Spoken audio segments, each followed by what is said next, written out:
Jason Giard, Here. Erin Pellegrini, Here. David Smith, Here. Andy Cabarrus, Carl Hubner, Here. and also seated at the board table is Superintendent of Schools, Bob Thompson, and CFO, Jeff Dowd. All right, thank you all. If I want to stand for the pledge, maybe Mr. Thompson wants to start us off at the beginning of the year. I pledge allegiance to the flag of the United States of America and to the republic for which it stands, one nation, under God, indivisible, with liberty and justice for all. Thank you all. All right. Board members, in your packets, there are 4 sets of meeting minutes. There's the June 13th regular meeting and non-public, as well as the July 6th special meeting and non-public. If we can take a few minutes to read through. And I believe we'll have to do separate votes for the 2 different sessions.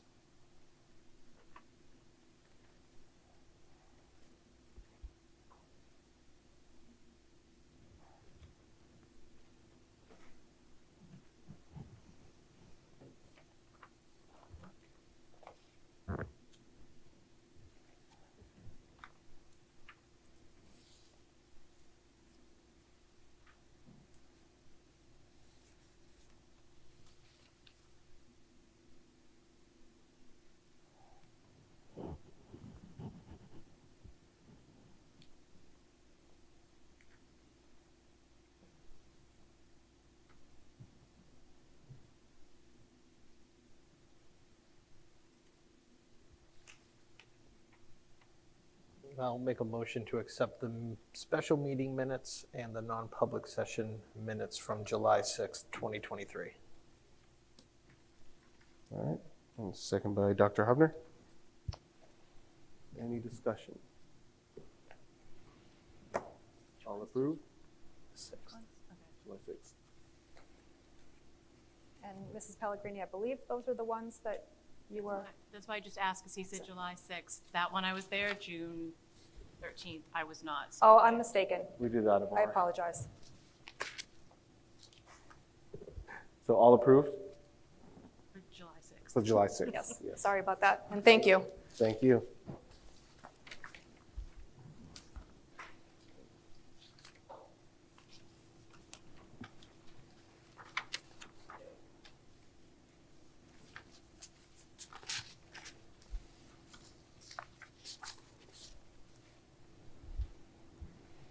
And I'll go ahead and make a motion to accept the meeting minutes for the regular meeting and the non-public session on June 13th. And I'll go ahead and second. Any discussion? All approved? Abstain? Abstain. Thank you. All right. Glad we got that out of the way. All right, public comments. Do we have any of those, Melissa? There are none tonight. All right, thank you. All right, so we're going to get on to our current business. First up is Mrs. Tomaselli and Ms. Parsons to talk about this summer programming.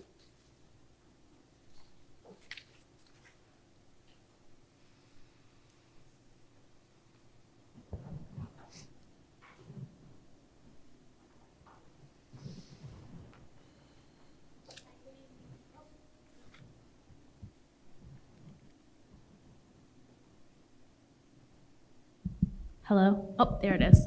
Good evening. Thank you for having us.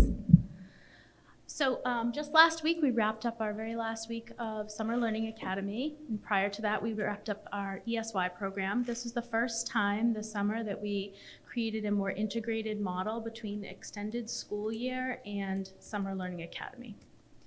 So we have a few slides to show you. On this first slide, you can see the different weeks of our programming and a variety of programs we offered as enrichment. So we had Camp Invention for elementary kids, 3D printing with Mr. Remillard, another successful round with Renaissance Kids over at Field to Fork Farm in Chester. And we ran those programs for 2 weeks. Children can sign up for either week or both. They're different modules for everybody.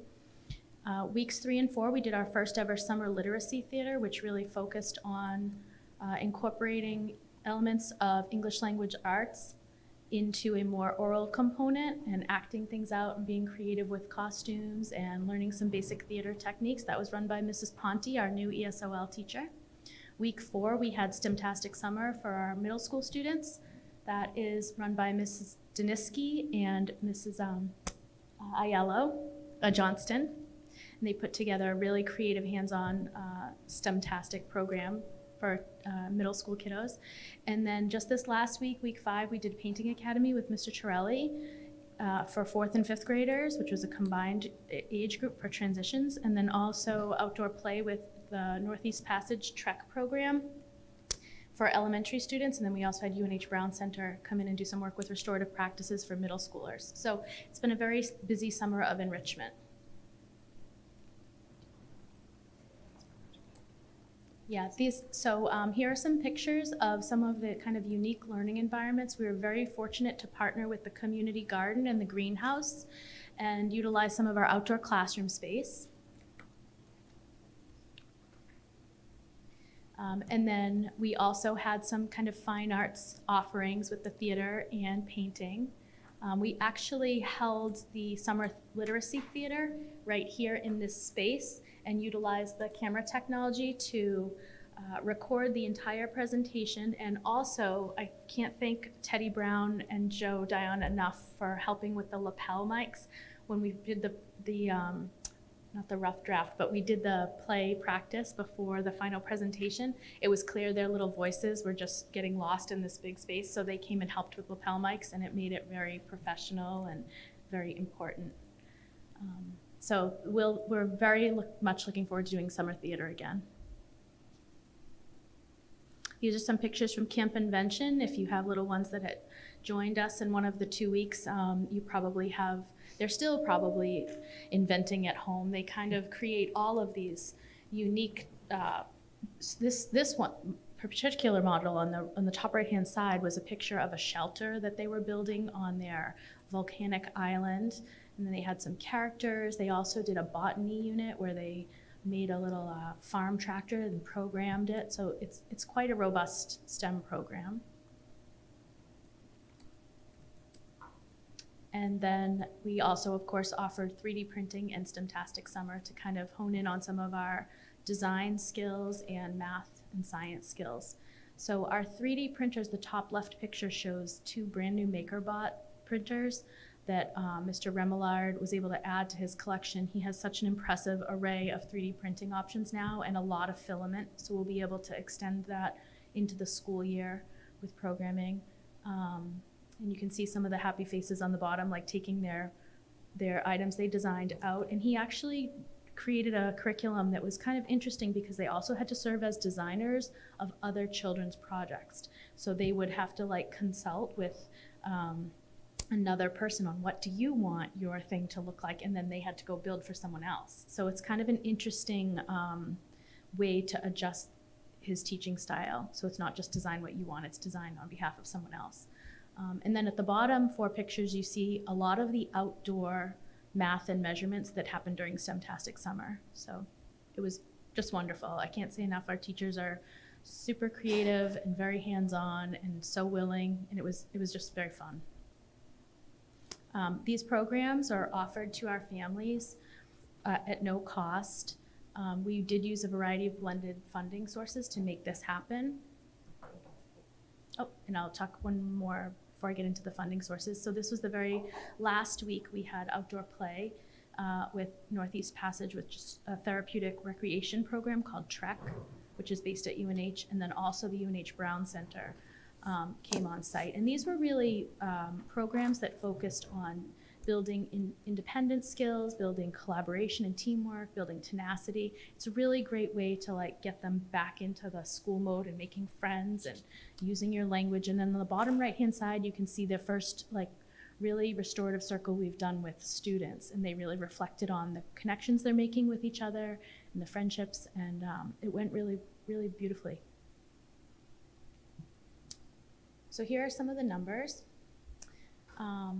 So we did use a variety of different funding sources for this. Ms. Parsons can speak a little bit about ESY and the district budget. We also used some of the special ed funding from IDEA, some of our ESSER 3, which is the COVID CARES Act money, as well as Title IV, which is for innovative student programming.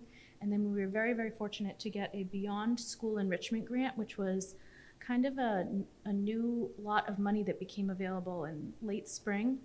So from Beyond School Enrichment, we were able to get about $30,000, which really helped us build out some of these more unique and robust programs with UNH, Brown Center, and the Trek Center.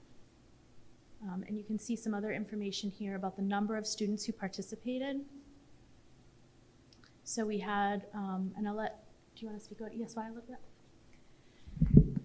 So as you can see in the previous slide, you really couldn't tell the difference between the programmings. There was a lot of ESY programming pictures in there as well, but because we integrated the programs, you couldn't really tell the difference. And that was one of the things that Nicole and I really wanted to do this year, is to really integrate the program so that students who were receiving their services for ESY could also access the programming available from the Summer Learning Academy. So overall, ESY, we serviced around 111 students. 22 of those students attended a full program, which was about a 3-hour time frame for the program, but within that, we were able to integrate some of these really cool programs from Summer Learning Academy.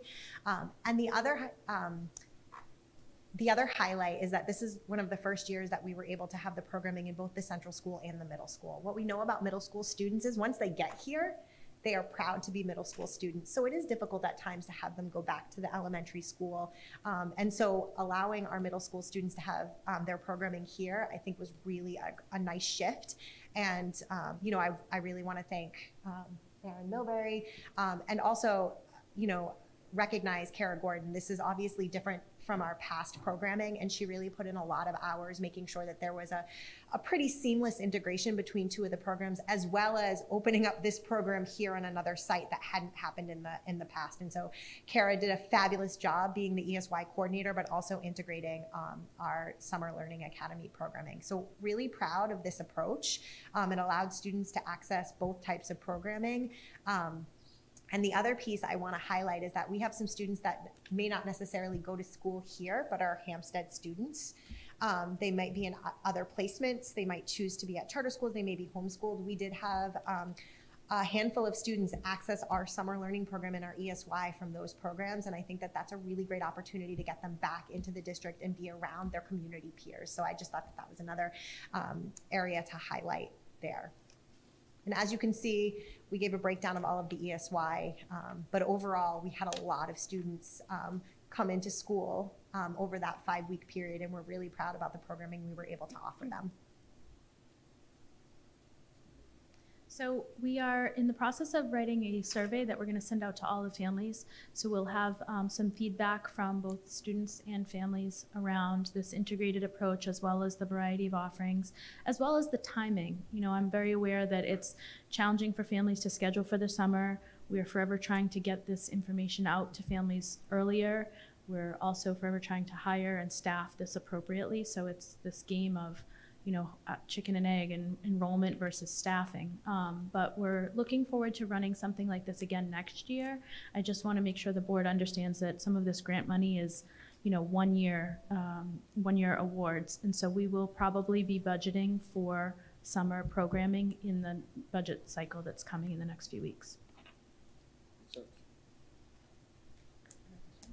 Yeah, go ahead. Do you have any other questions for us? Board members? No, I have no questions, but I think, thank you so much for all your hard work. That looks like it was an amazing program. And in all honesty, this wouldn't have happened if we didn't have such amazing staff that Absolutely. like kind of stepped up and offered these programmings and were available. And again, I can't recognize Kara Gordon enough for really making a seamless integration. So the staff really, really helped us to make this happen. Awesome. Thank you.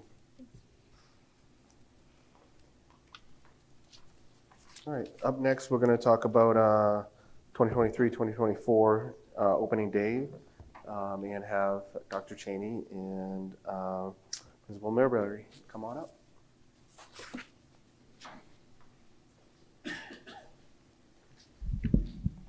Thank you.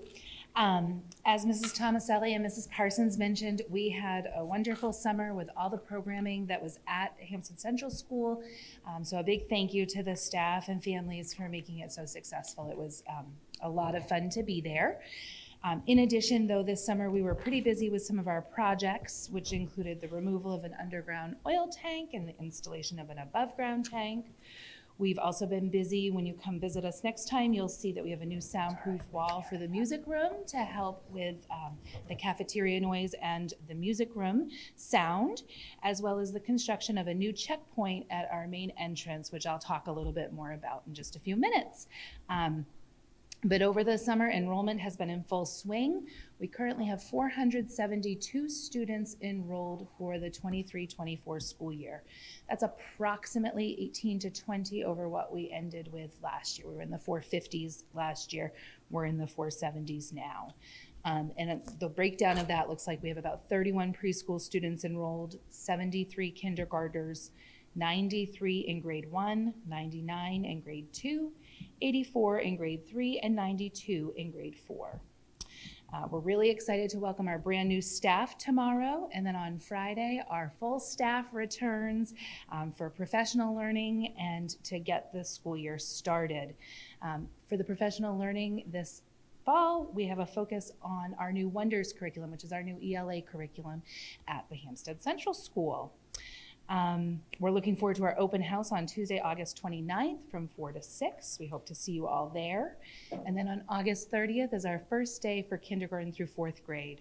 That day will actually be a visit day for our preschoolers to see their classrooms with their families.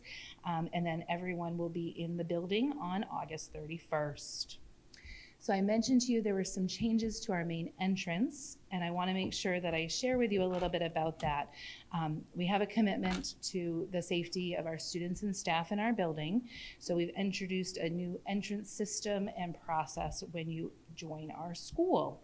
At our main entrance, when you enter now, you'll still ring the doorbell as business as usual, and you'll be buzzed in, but now there's somebody right there in the main lobby. There's been a new office constructed, and we've recently hired someone to staff that as well.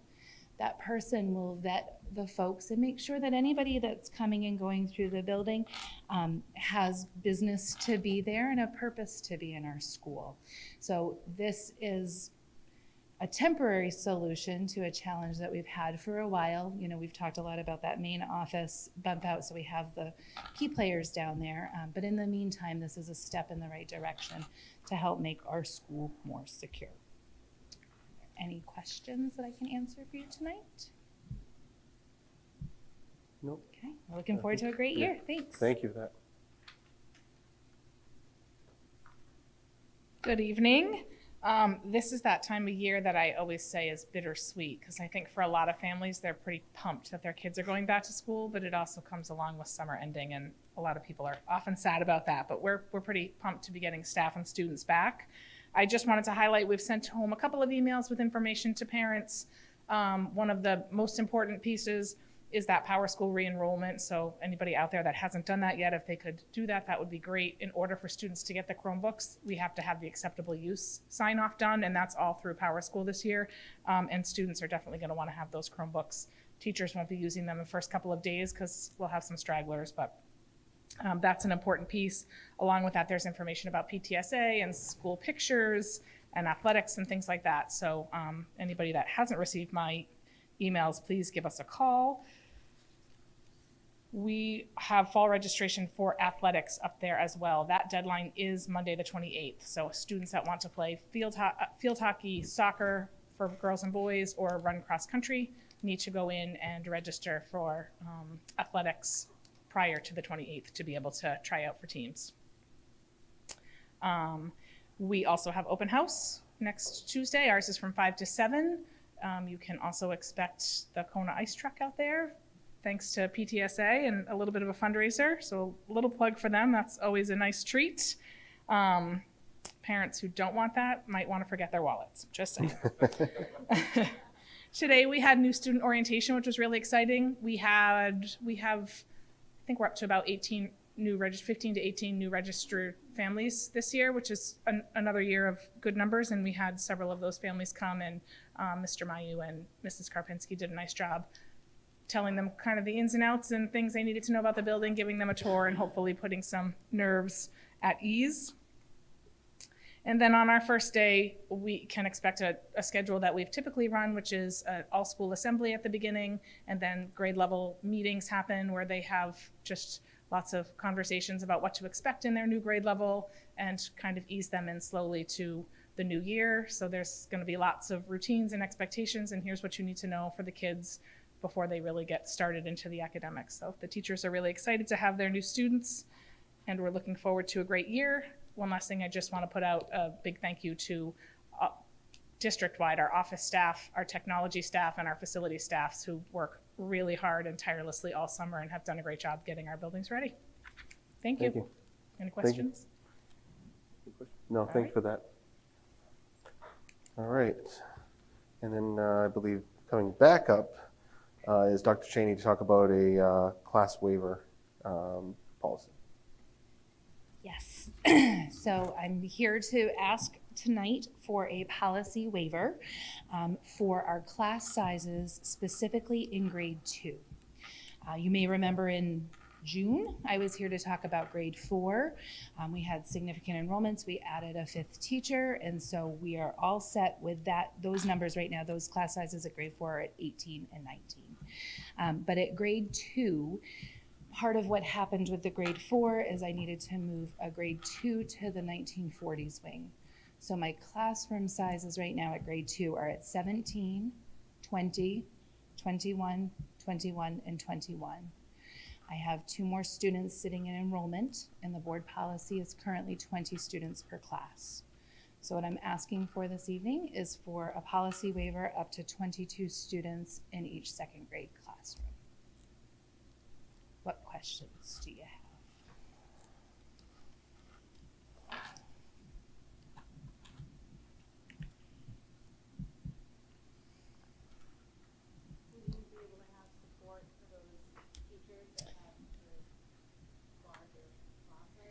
Yeah, I did talk with my 2nd grade team this week. I let them know that I would be coming this evening, and one of the things that they requested was some additional end-of-day support, especially as kids are learning the routines and things of that nature.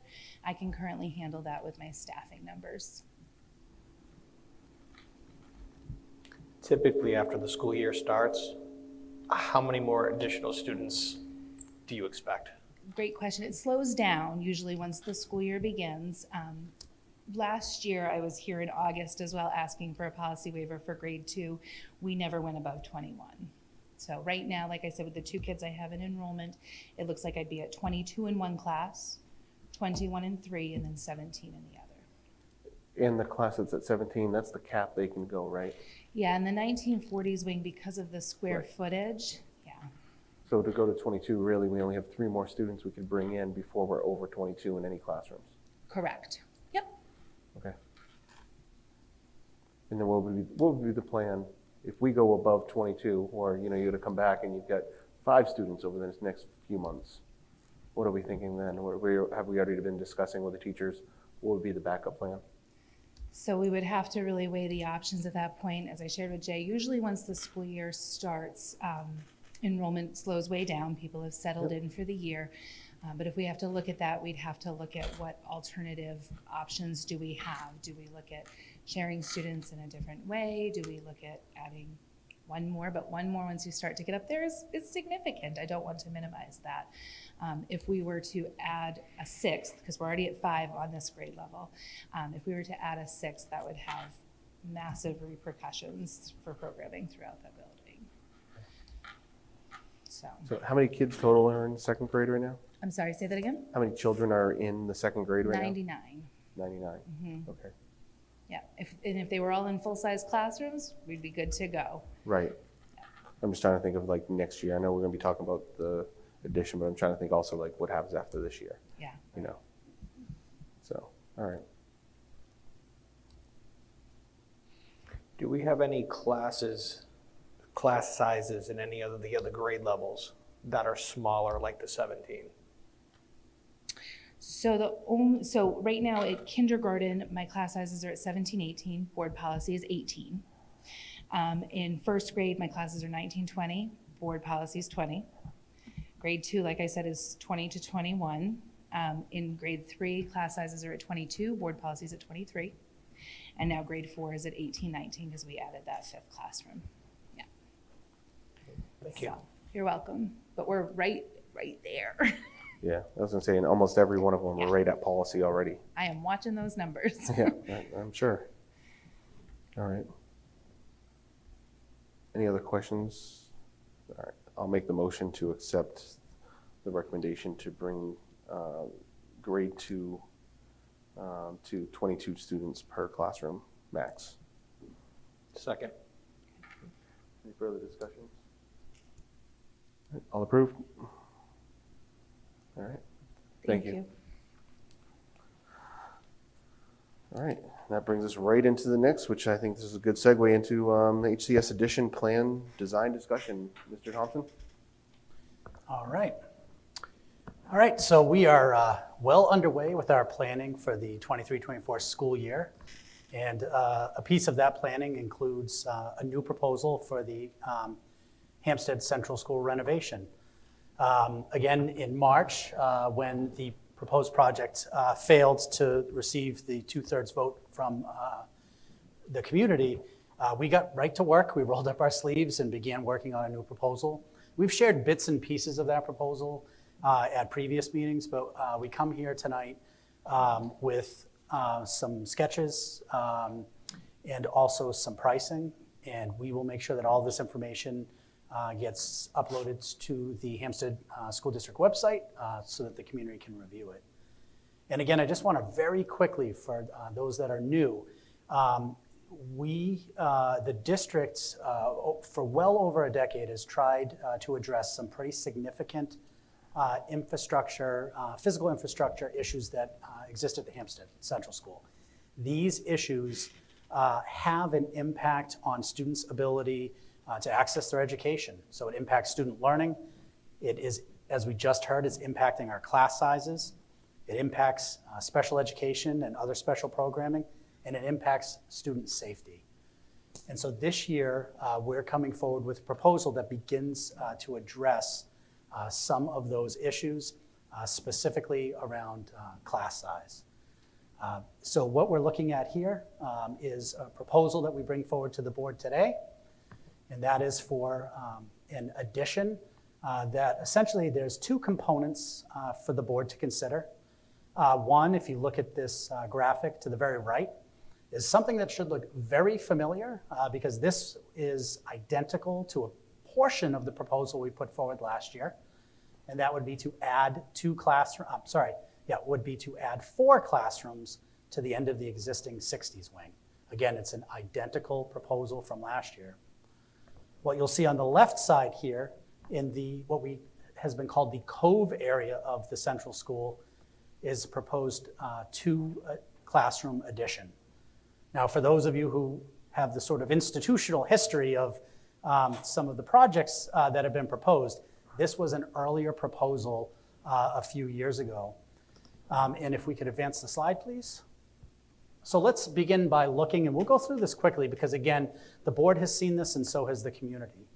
So the first component of the proposal would be 4 classroom addition proposal. So this includes 4 classrooms. They're all identical in their square feet, which is 936 square feet. This satisfies the Department of Education's requirements that regular education classrooms are 900 square feet.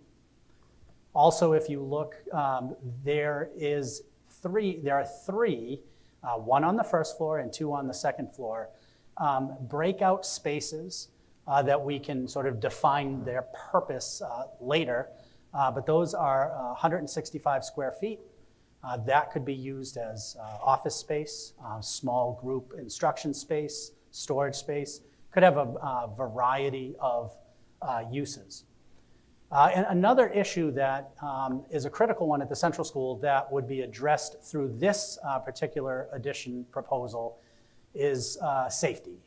Specifically, there is a staircase that is undersized at the Central School It is not up to fire code. It really restricts or limits access for use in the event of an emergency. This proposal would eliminate that stairwell and would add a new stairwell that was built to code that would be at the end of the hallway as seen in the graphic.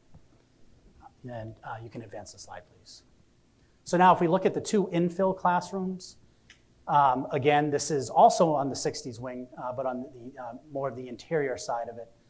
We would create 2 classrooms. One classroom would be just shy of the 900 square feet. Again, it's not a requirement, but it is a guideline. And the second one would meet that criteria at 902 square feet.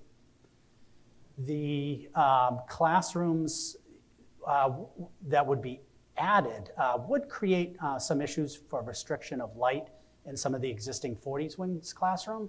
But we've had some discussions this evening at the renovation committee meeting to talk about how we might repurpose those spaces, perhaps using them for storage or office spaces where the restriction of light didn't need to be a major consideration.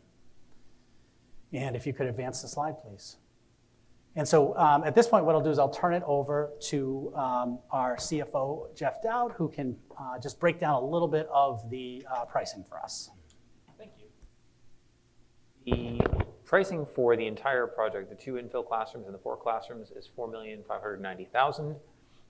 That shows cost savings of $691,000, as we will see when all 6 classrooms are constructed together. 4 classrooms alone is $3,899,000. 2 infill classrooms alone are $1,599,000.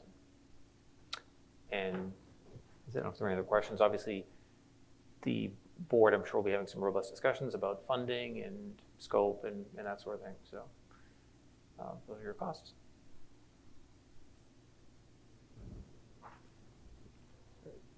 Board members, so let's say from the committee that we talked to earlier, we went through and discussed, what's the best option here? Is it to go 6? Is it to go 4? Is it to go 2? We wavered through a lot of different discussions. I think what it came down to is, what do we need right now for classes?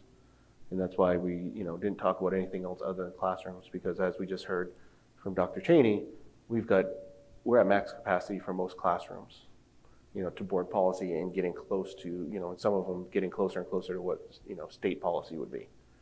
So, we would come up to is that, the 4 classrooms are definitely going to get us there. 6 classrooms get us well on our way. So the recommendation from community members that were that are part of the committee was to go towards the 6 classrooms. Now this leaves us as board members to figure out how we're going to make the 4.6 million. So we can go through that in a moment. But I don't know if there's any questions about why community members and that committee recommended the 6 versus the 4 versus the 2. But Jay and I were both there, and happy. Jason, if you want to jump in anything, or if either of you have questions for us. What do we have in the capital reserve right now? So yeah, let's get in the money in just a moment. Any Okay. questions about the 6 versus 4 versus 2? I don't specifically have questions about it, but it's probably might be a good thing to explain why we suggested 4 versus 6. Yeah, we said, for the community members that are part of the discussion we had about why go for 6, not just 4, or why not go for 2, is because, as Dr. Cheney had talked in the meeting, that she could almost go to another classroom per grade, almost. We're also getting rid of the trailers, which right now house maintenance. It houses some of the stuff for teachers, staff, printing, paper, there's a lot of stuff going on there. So it was also used for some other reasons for education last year. So when we go to the 4, we lose those trailers. So that extra 2 gives us that flexibility of classroom space, special ed space, which we are, really in dire needs of. So those extra 2 gives us the flexibility, as well as, if you look at it, for the price of the 2, by doing it with the 4 classrooms, you're saving half the cost. Instead of a $1.6 million price tag, it's about, roughly $1 million price tag, or about half. So that's why they also said for the cost savings, it makes sense to do this. So those are just some of the reasons. There was a lot more discussion, but very thoughtful between the members. Jason, anything else? No, I think you hit on all the topics that were discussed. The savings of it, and not only just the immediate savings, but if we delay those 2 infill classrooms to next year or the year after, the way cost of materials and labor is going up, we're saving $691,000 this year. But if we wait till next year, that savings could be more. So to come up with the cost, what you're asking about, Carl, it's we've got just over $1.7 million in our capital reserve right now. So that brings the price tag from the 1.7, I had it down here, 2.8 million is what we have to find and figure out with how to fund that $2.8 million. And that price tag of 4.6 million, we're still going to be discussing with the architect, with the building, with the project manager, et cetera. Is there any other places we can look at cost takeout? Right, so this is the beginning number. Doesn't necessarily mean it's the end number. So we could see that price come down by the time we get to actually putting something into whatever that looks like for voters. There was some discussion about that $2.8 million of what would we put into the operating budget, if that's where we're going to fund it at, is in the operating budget. We also talked about we would be looking for more capital reserve out of this year's budget to go to warrant with. So, last year the voters voted $1 million into our capital reserve. So with the school year budget that we're in right now, 23 to 24, that the school board would most likely go forward with some sort of large warrant article for more capital reserve. So that could bring that 2.8 down. We talked about some options of lease to buy for some of the equipment. We talked about state reimbursement. As a reminder, last year we were 8th or 9th on the state reimbursement.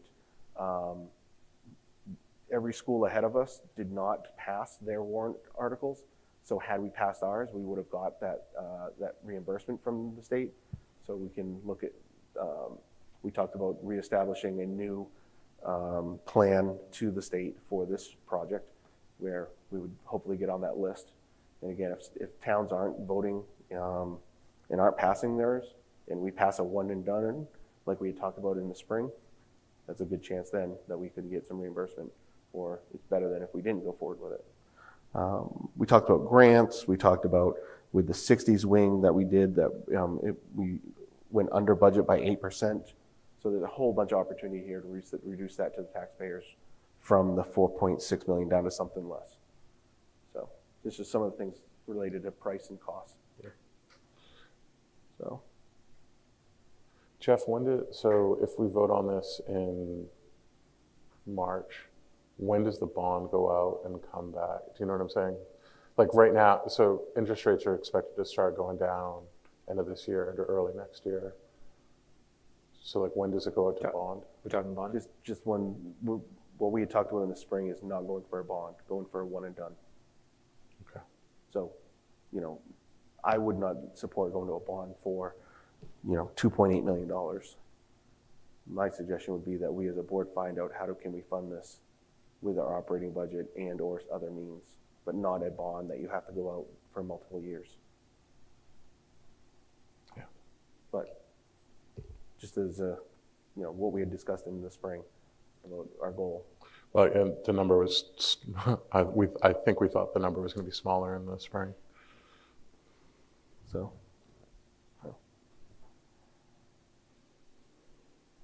but any questions on? I don't have any questions. We're like out of space, so I think you need to speak a little bit more on the microphone. that I don't have additional questions. It's clear we're out of space and we're out of time as well. So I think that's, for me, it's for tonight, my suggestion is we decide if we want to go 2, 4, or 6. And then, when Andy's back, we can start to discuss about how we're going to fund this as we go into the budget season. Because, I know that one thing we talked about earlier is it'd be good to give direction to the architect and BPS and et cetera, direction of where we're heading. So we're not wavering back and forth of which way we want to go. So That's the only discussion point I don't think we have to determine, to your point, Carl, we thought the number was gonna be a little bit lower, so do we wanna go for a bond or not? We can decide that in the coming months. But I think it's, do we wanna do 2, 4, 6 classrooms is really what we need to determine tonight. I think we definitely have to do 2, and then I don't know if we want to do 2 and then put 6 on as a warrant article, as a 1 year. Does that make sense? Because we're guaranteed to be able to do 2 with what we have in the capital reserve, but if a warrant article gets passed for 6, then we could do that. But I don't know. Other board members?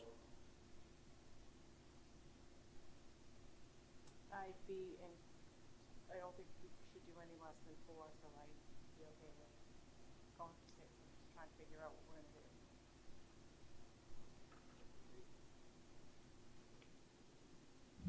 Yeah, I don't know how I feel about putting 2.8 into an operating budget that we need for do the 6. Like I feel like that's something that people should be able to vote on separately, and I don't really see a point in splitting it between, like if we do 1.4 in operating, 1.4 in a capital reserve, then you're still messing with the budget and having people possibly vote against the budget. Yeah, I'm also thinking that, like we did this year, we had $1 million going to the capital reserve. So if another million, that 2.8 comes down to 1.8. So that's where, my head is already jumping to, what we really got to think about is how do we fund 1.8?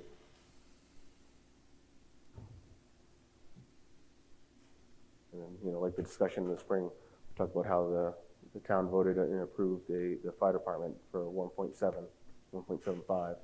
So it's about that same number at that point.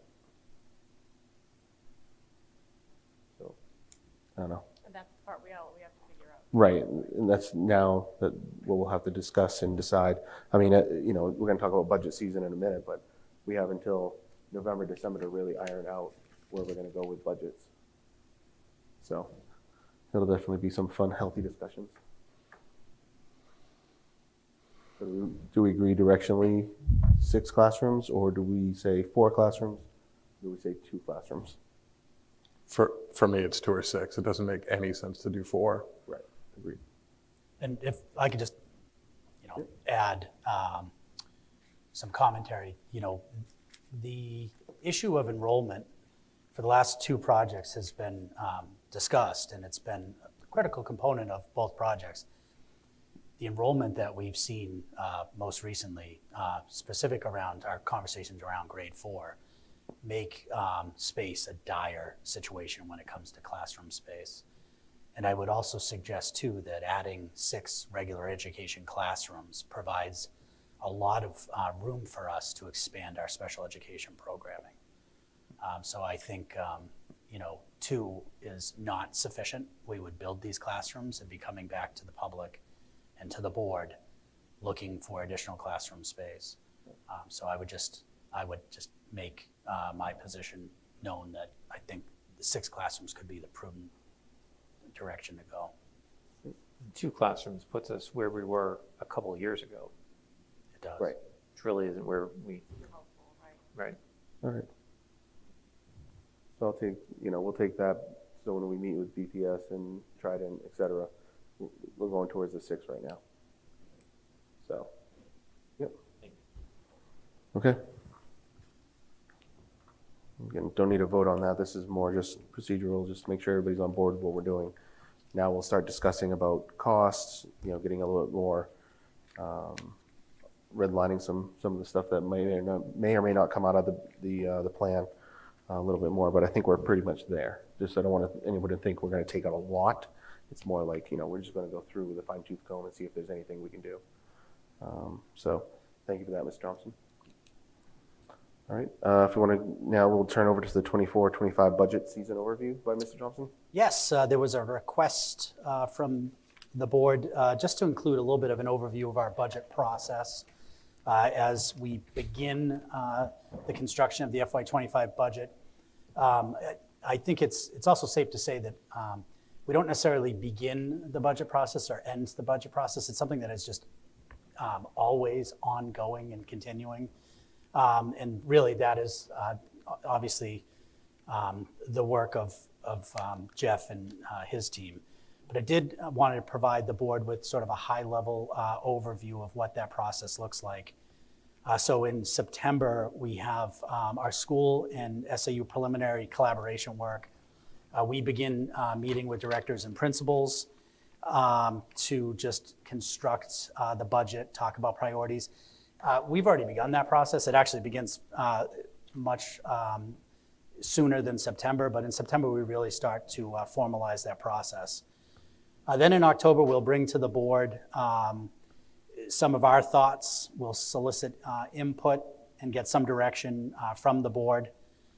Board liaisons will meet with department heads and principals to get a better understanding of their priorities.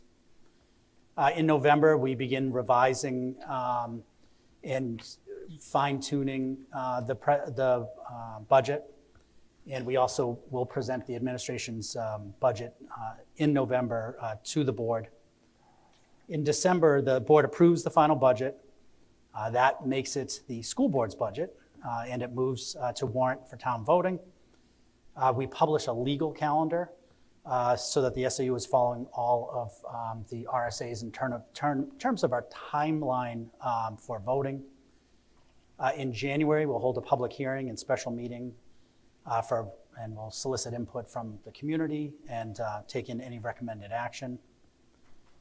And then in February and into March, we hold our deliberative session 1, and then our deliberative session 2 in March, which is the voting. So we're going to utilize the same process as we have in the past. Again, we utilize a zero-based budgeting model. That means every fall we construct the budget from the ground up. We're not just carrying numbers over. So that process has already begun, and we will look forward to working with the board in October on understanding their priorities and us sharing with them what our priorities are. So Jeff and I will entertain any questions that the board might have about the budget process. Dr. Upton, anything? All right.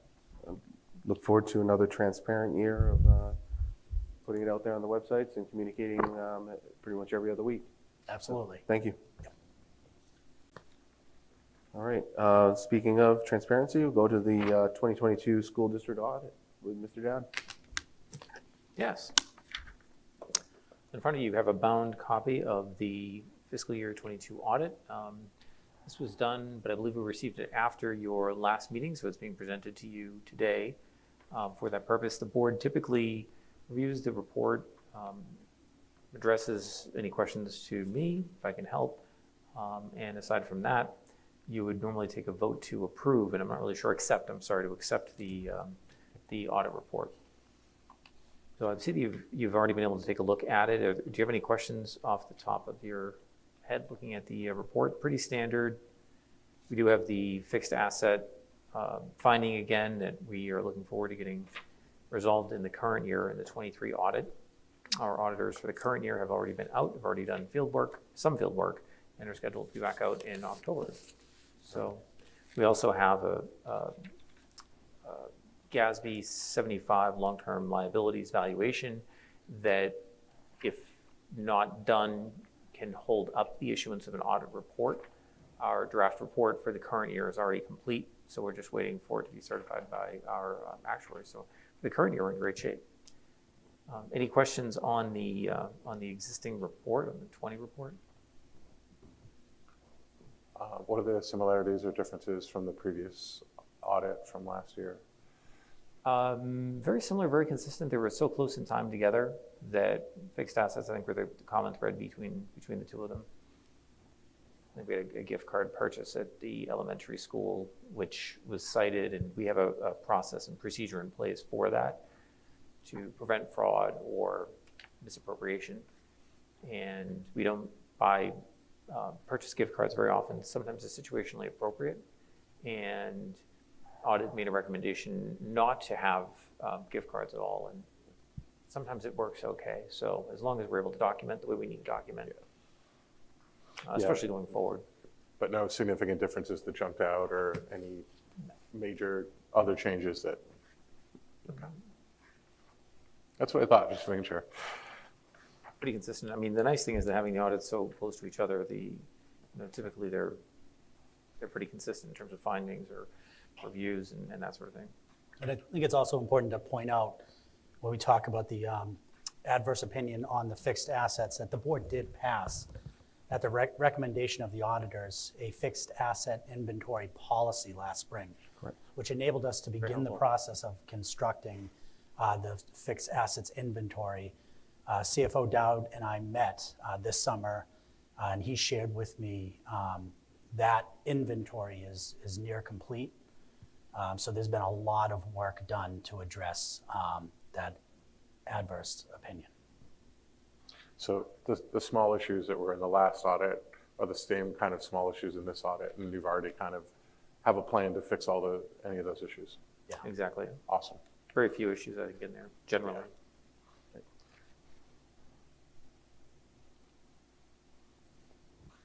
Any other questions for Mr. Dowd? Then I'll make a motion to accept the annual financial report for fiscal year ending June 30th, 2022. I'll second that. Aaron, questions, discussions? All approved? All right, thank you. And you have a bound copy of the audit report. If you're okay with them, you have them electronically. I can take those back if you don't need them. It is the cure for insomnia, so if the kids have an issue getting to sleep. Yep. So on and so forth. Good to you at the end. All right. All right, next is 2023-2024 Hampton School Board Scholarship Offering. In your packet, board members, you have a list of the school year going back 20 years now of who's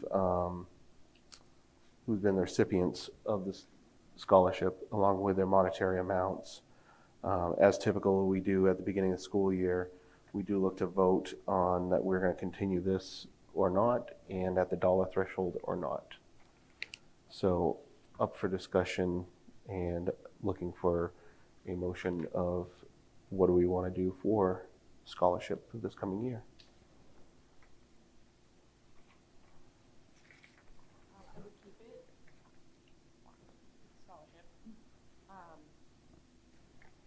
I'd probably keep it the same as the achievement scholarship. I would agree. You want to make that motion? Sure. I will make a motion to keep the Hsd Scholarship and keep it at $1,500 Per recipient? Per recipient? per recipient. Okay. I will second that motion. Any discussion on that? All right, all approved? Thank you.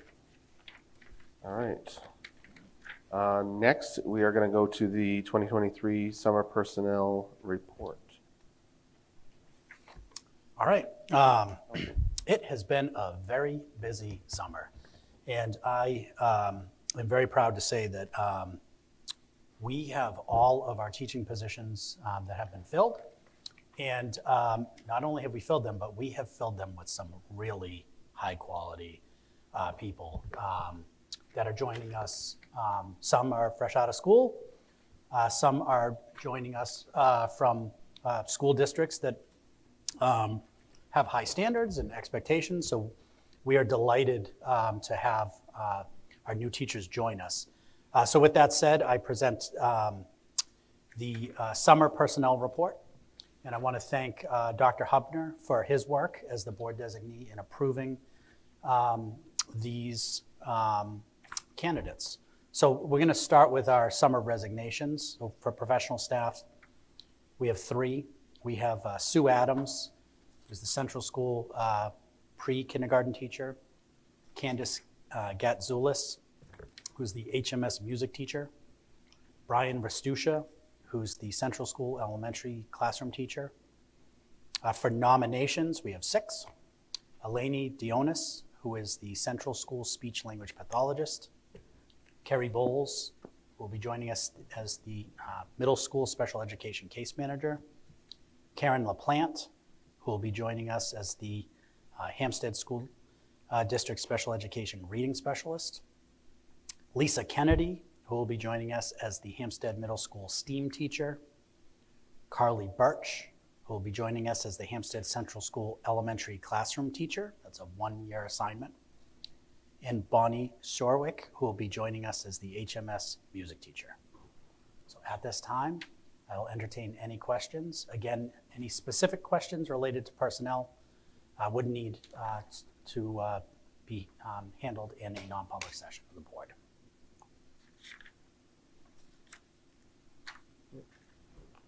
No, it's exciting. I mean, I know that there was some concern, I mean, even from myself, from others that are communicated in the community about, you know, with some that are leaving and just some absences we talked about, as well as some new positions. So it's really great to see the names. I don't believe, Melissa, we need a vote on this, as this was taken care of by Dr. Hubner over the summer, correct? Take a vote on it because the action that you're doing tonight is ratifying his actions. His actions, I'm Be a telling tough you. one. It's a tough- All right, so then I'll make the motion to ratify the actions by Dr. Hubner over the summer in this tremendous feat of getting some really great people here, as well as a resounding, regretful acceptance of resignations. So if you want to get all that down. Got it all. All right. You get a second? Thank you. Comments, questions? I just want to say it's amazing that you're able to find such highly qualified people in a time when there's literally hundreds of positions that are still open in the state, and it really speaks to the quality of the district and the administration and the ability to attract people. So it made me feel good every time we opened a folder and saw what great people you managed to hire. So Yeah, and I think it's a testament, first of all, to the leadership team, because there's a number of individuals on that list that are coming here because of leadership. So that, to me, speaks volumes about leadership. But I also asked the question, Carl, during that final interview, why Hampstead? And I think the theme is culture. This is a place where the community respects education. There's a lot of collegiality within the schools.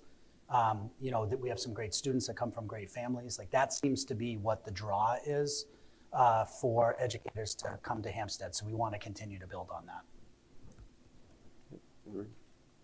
it's a destination job. Yeah, absolutely. So nice job, and again, look forward to working and hearing more from everybody on here. So thank you. Let's see, where's my notes here? All right, so next we're going to move on to board comments, correspondence. I'll start far down to, wait, did I miss something? Did I the don't board think you take a voted. vote on that? Oh, or shoot, did we got to take a vote. Did I miss Oh, yeah. it? Sorry about that. We got a second by Aaron. Yes. Yes, all approved? Sorry. Okay, thank you. You don't want to miss something, so might as well do that. All right. All right, thank you. All right, board correspondence. So I guess we'll stay down there with Mr. Giard. Do we need to approve the new person? Not yet, that's in the headers one. Oh, okay, sorry. All right. Ms. Pellegrini? All right. I think the only one is just pass on our friend Andy Cabarrus's regrets to not being here. Had a last minute work thing out of state, so he sends his regrets and is looking forward to being here at the next board meeting, as well as being here this Friday to support the staff for opening day. Him and Mr. Giard are going to be serving lunch and more to teachers, staff, etc. And others of us will be joining in the morning for the kickoff. So looking forward to that, and thank you. Good? I can't be there, I'm sorry. I'm moving my child to college, so. But I'll miss it. You know, once in a lifetime opportunity to move your kid in, or Right? Or cook burgers. Yep. No, but really, I actually enjoy it, so, you know, bumps to miss it. We know there's other opportunities you won't miss. So, yeah, that's right. Yeah. Dr. Hubner, any correspondence or? Good? No. All right, then we're going to turn this over to consent agenda with Mr. Thompson. All right, next we have the current personnel report. And we have one name under professional staff, and that is Ann Lee. nominating her to be the Hampstead Central School elementary classroom teacher. So, board members, again, if we have any questions about the nomination, we would have to go to non-public. I'll say I'm excited about this candidate. Really great to see somebody from town that's applied and is going to be a teacher here, so really great to see. Anybody nominate? Anyone make the motion? I'll make a motion to accept Stanley for the HCS elementary classroom teacher. I will second that. Any questions, comments? And all approved? All right, unanimous. Amazing. Thank you. Thank you. All right, for superintendent report, I would, Dr. Cheney and Mrs. Milbury took like 80% of my content, which is wonderful, talking about the summer. So just real briefly, first of all, I want to just say welcome to all of our new families. I was having a conversation with a colleague today who reminded me that, you know, rolling in next Wednesday, we're going to have approximately 100 new students, a few dozen brand new families. And when I think about those brand new families, like for us as school leaders and teachers, we get really excited about the first day of school. It's sort of what we do, right? It's what we look forward to. For a lot of our new families, there's excitement and there's nerves and there's some anxiety, some uncertainty about the future.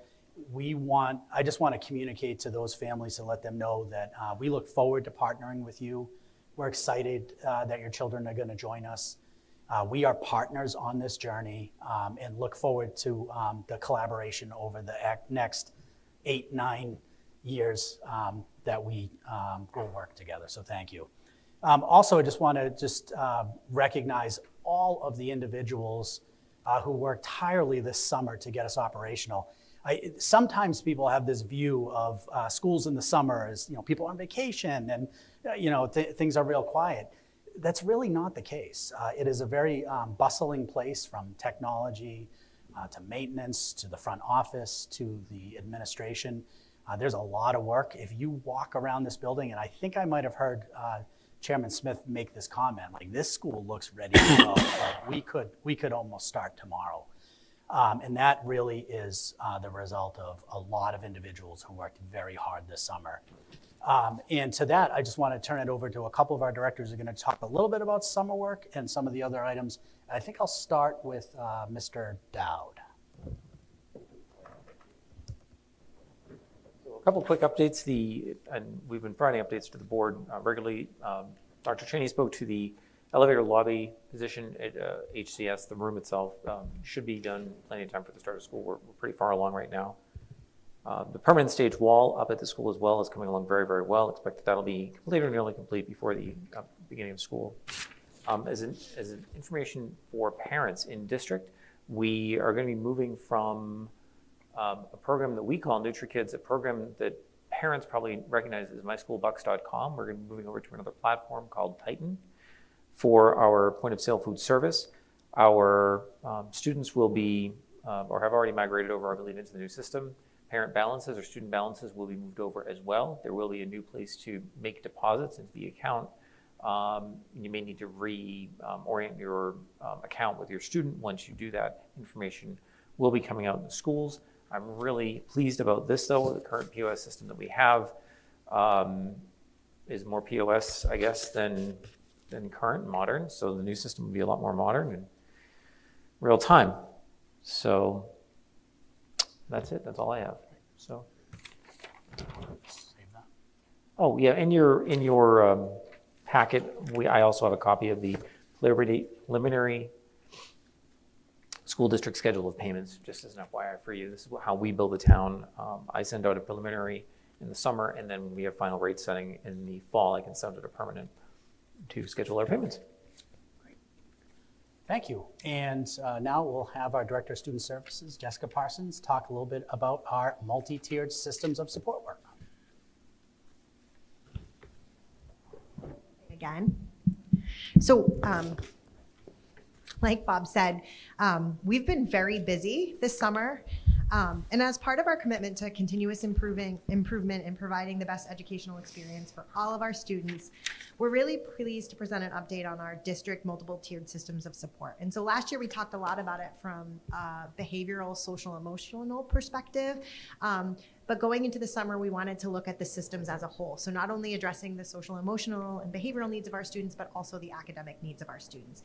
And while we know Hsd offers a range of services and supports for our students, our goal is to use the multi-tiered systems of support as a framework to refine the systems further. So essentially, we have all of these really good services we offer, but we need a system to make sure we're identifying the kids that need them, and that we're able to deploy those services correctly to the students in need, that we're monitoring those services that they're receiving using data, as well as classroom observations, work with teachers.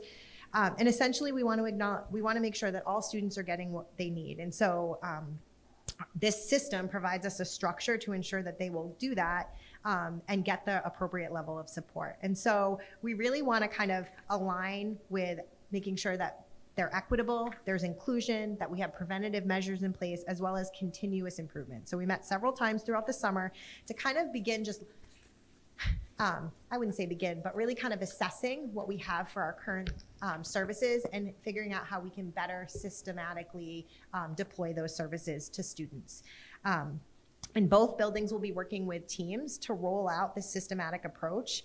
And it really represents a significant step forward in our efforts to enhance all of our student services, and not just like special education student services, but ultimately all services we provide for kids.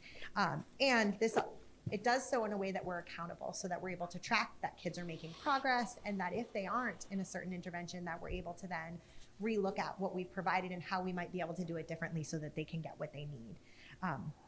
And so we are already, like I said, offering valuable resources to students, but this framework helps us to optimize our efforts and ensure that every student receives assistance, and so that they can thrive academically, socially, emotionally, and behaviorally. And we're excited about the progress we've already made and kind of starting to look at our systems and the people we have already in place and how we can utilize them to make a positive impact on our students. And so I hope to give you more updates throughout the school year, and hopefully even the principals will be involved to give you an update on how they're kind of deploying this themselves within their school.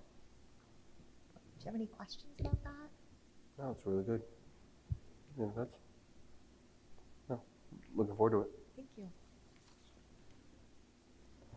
And then I just want to have Nicole, our Director of Curriculum Instruction and Assessment, talk briefly about the work that was done this summer with teachers and curriculum development. Yes, so we had teachers propose different projects before they left for this end of the school year, and teachers requested over 430 hours of summer curriculum projects to do this summer. So this is very exciting. All of these activities and lesson plans, and in some cases some realignment work, will all be getting submitted within the next week or so and approved. But some of those projects include putting writing standards back into our content areas in grades 5th through 8. There's a lot of math proposals to include some work with the accelerated 7th grade math sequence. They're going to incorporate a lot more project-based learning and reflection in the math lessons and in our instruction. There's an 8th grade boot camp for self-evaluation skills, executive functioning, and response writing that the entire 8th grade team is working on together. That is incredibly exciting. We even have proposals from school counselors. One of them, I'll give you an example, is for our 5th and 6th graders to explore some of the CTE options over at Pinkerton. That's something we really want to get off the ground, and it just, we need a little bit more time and thoughtfulness in the planning, so I'm excited to see that proposal. We also have some functional math and life skills curriculum. And then lastly, in 8th grade, there's a new activity that's going to incorporate the restorative practices that the teachers are starting to learn about into the classroom setting in the unit called Places We Call Home. So we have a lot of very creative proposals. We also have allocated time for our new STEAM teacher to write that course. So, so some of it is small tweaks, some of it's standards alignment, some of it's taking on the new initiatives that the teachers are learning about. But it's all wonderful progress. Any questions? Board members? You know, I think that, something we'll talk about in the coming months are, curriculum and results for the students. Yes. So stuff that we've talked about, Nicole, and Yep, we'll all get together later this week to talk about for future board meetings. absolutely. So thank you. And I also just wanted to highlight last week we held our leadership retreat. That was an opportunity for the team to come together.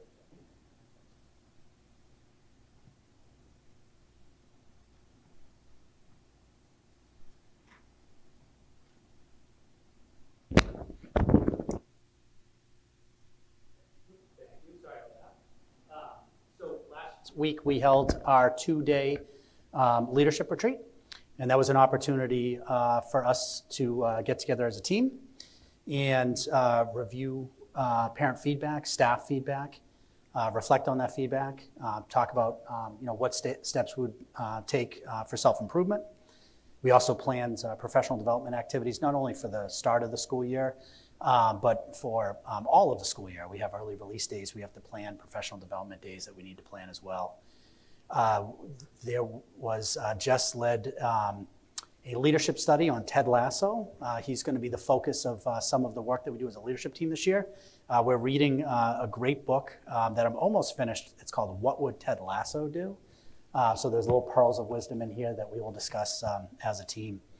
Also, there was a team building exercise. There was a collaboration between the St. Anne's Food Pantry and our leadership team.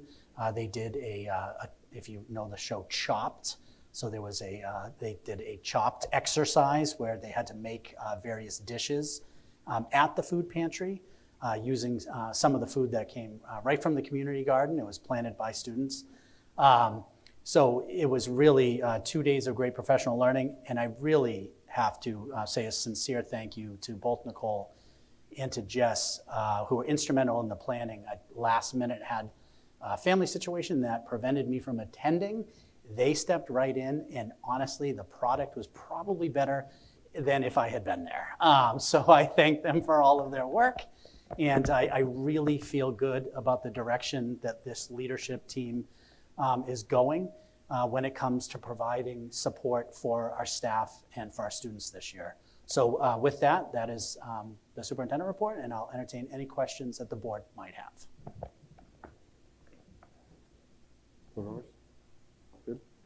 All right. Other business, old business. The only thing I'd say is I think there's 2 groups we missed on, just celebrating and communicating our appreciation. So one is to Mr. Dion over here. I know that they're the unsung heroes. And I look forward to Friday when we kick off and the teachers stand in applause to you and your team as they love you so much. So I look forward to that, but also to Jeff Mackey as well and his team, the tremendous job they do in the facilities. Not only does it look great, but the work they're doing is usually outside of what typical school districts do. So we save money there as well. So there's a lot of pros and cons there, but a lot of positives in his way, in his team's way. So definitely appreciate those 2 teams here. So that's the only thing I had for other business. Unless anybody else says anything. We have no non-posted, I understand. So I think we will be adjourning 20 minutes early as our first session. You're welcome and good night.